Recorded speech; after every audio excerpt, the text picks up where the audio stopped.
Hi guys, welcome back to my channel. Here you're going to see me spraying in some light tones of gray, black in different areas in the chrome in the front there. And in the grill area, I'm taking just like a card, business card, and I'm making those sharp lines. And in chrome, you're going to have a lot of different shading. There's going to be different colors of blue, different colors of gray, and black involved. Not to mention white. So it's just the chrome is probably the number one thing to get right when you're airbrushing a car. And you guys are going to get mad at me because the completed version of this vehicle that I had done, the video got deleted. And I tried to get it back, but I can't get it back. I don't know what happened to it, to be honest. I know that I turned the video recorder on because of the amount of times I kept looking at it. So I don't know, between deleting some photos, I probably deleted the video and didn't realize I did it. Here you see me using a dowel to make some striking, sharp highlights. And then of course you can always come back over and spray a little gray here and there, or a little blue here and there, and those highlights to so they're not so bold and drastic. But I started out airbrushing the gray for the shadowing in the chrome and in the car, and then I will spray the blue over the gray areas. I don't always do the chromomatic, but I just thought I'd try it on the car to see how it did, and it seemed to work really well, so I may do that next time too. This is just a eraser that I'm going in and erasing in that chrome there. It's a Faber-Castell. One end has like a really sharper eraser, and the other end it's not so drastic.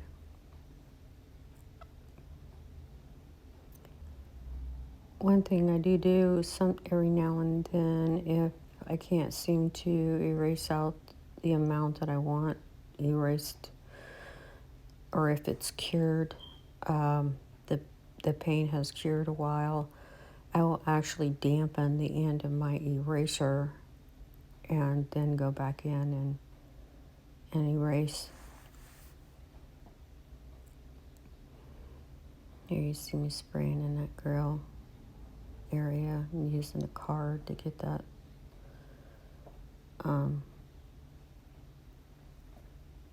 really sharp line there.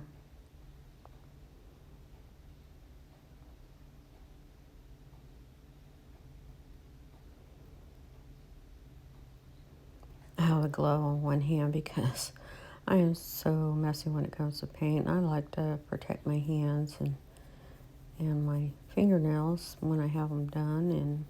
And not to mention, I really don't like to get my oils off on the painting.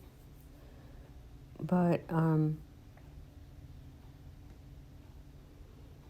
just seem to always get paint under my fingernails, so I try to protect the hand that I'm going to be airbrushing with. And it's good to get in the habit of wearing gloves too, especially if you're doing automotive work. It's a must. Not painting automotives, but you know, like a motorcycle or a car, you always want to wear gloves.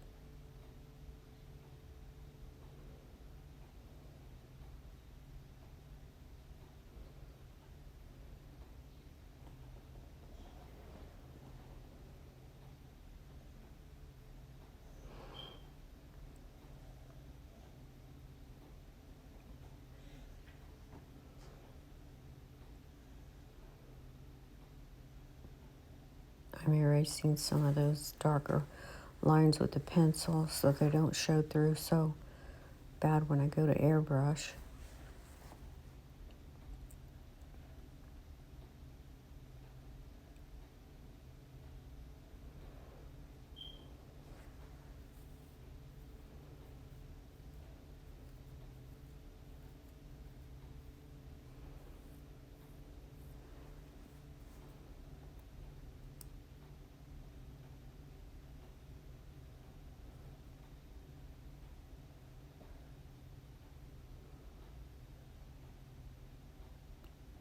You might think a lot of this is tedious, and it is a little bit, but it also gives you a more realistic look at your artwork when you're erasing and you're putting in those sharp lines.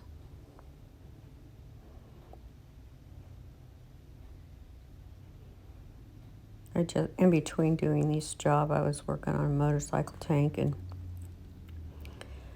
it turned out pretty good. No, I'll probably put some of that on, like the one side I did. I think I did a little video, and I will share that with you. It's not a step-by-step, but you'll get ideas of what I did. And I like to share this because it's worked out good for me in the past. And I'll tell you some tricks I used on it.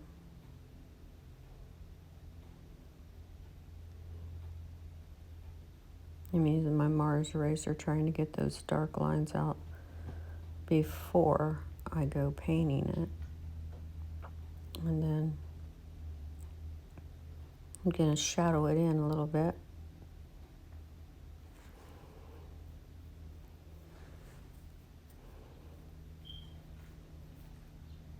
Now, of course, when you're working on a tank or the back of a car and you're airbrushing a mural on it, you sure can use an eraser, and you sure can use your dowel. And as long as you're using like Wicked, like a water-based paint, you can do that. But now if you're using automotive paint, House of Color, One Shot, and you're airbrushing with that, you can't. You gotta use a brush, which is what I used to use all the time was automotive paint. I used a lot of House Color urethanes, and got away from them, started using water-based. And really, as long as it's you're clearing your work, you're using an inner coat clear, or you're clearing it after you've gotten it done to protect it, you can do a lot more with the water-based, I think, except for some effects you can't do. But I guess there's always a trade-off, you know. I'd rather protect my health than anything else. So now if you're doing pinstriping, you can't. You have to use. I like One Shot, a letter and enamel, but they've come out with a lot of other types of paint that they say is the best. But you know, I say, if you're used to using it and it works, why knock it? Why try something else that you're not used to using and you gotta use? Seems like when they make paint anymore, you have to use their reducer, you have to use their hardener, you have to use their, or it doesn't work, and that's okay, you know, but you can get a lot of money tied up in that paint. So I say, if what you're using has always worked for you, don't change.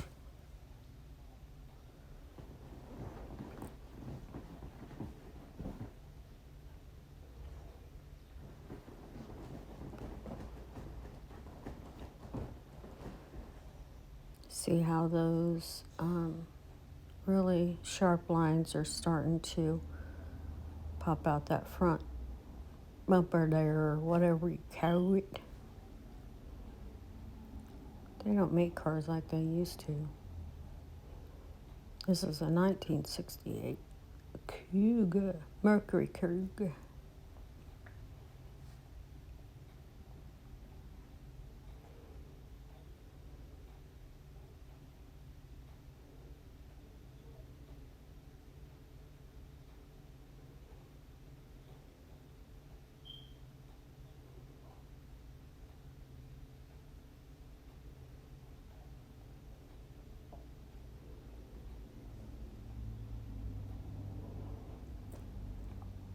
This bumper has a little bit of gray on the side there, and then some blues.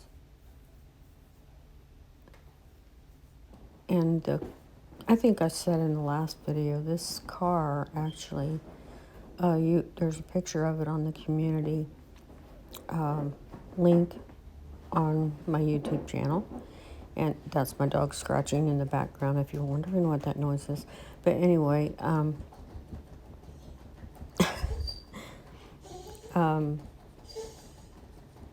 there is, the car is actually a darker color blue than what is on the picture. He said his car wasn't really that color, it was a darker blue. And I'm really hating that I missed the section of the completed video, because that's what you're going to want to see the most. But I got a picture that I can show you what it looked like at the end. And here I'm starting to airbrush in some of those shadows, the darker blues. And if you add like shades of gray on it, like you're airbrushing it in a black and white, I guess.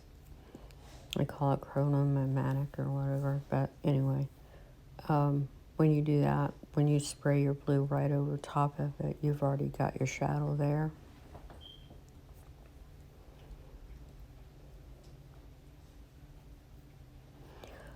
The guy had a black top too instead of a white. I think the picture shows a white top.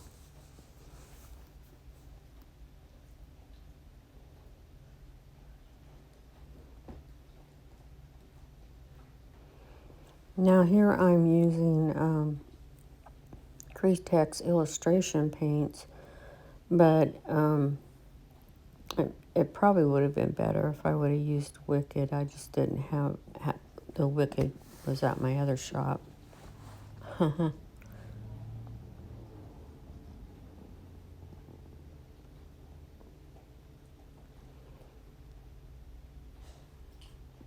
there's that little dowel. You can get different size paintbrushes. Just one of those cheap sets, you know. It comes in a package. Then if you have an electric pencil sharpener, you can sharpen the ends of them. And the pencil sharpener, and there you got different sizes dowels, which is what I ended up doing to get a smaller one.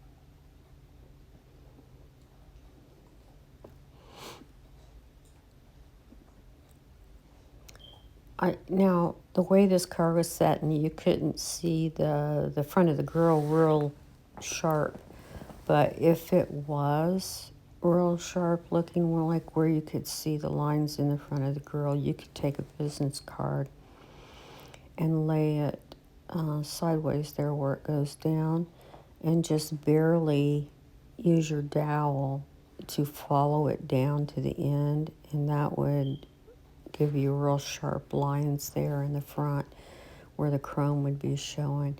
And here I'm just using it to go across to highlight some certain areas in the car to get the picture shows a little bit of darker shading in the front there, and And then some shading up on the hood. So I'm working on putting that in. There's a sharp line that comes across there, so I wanted to get that in right away so that it has the perspective right, because this like is from the front, it's bigger than the back because of the way the car is sitting, the perspective. Thanks guys for watching.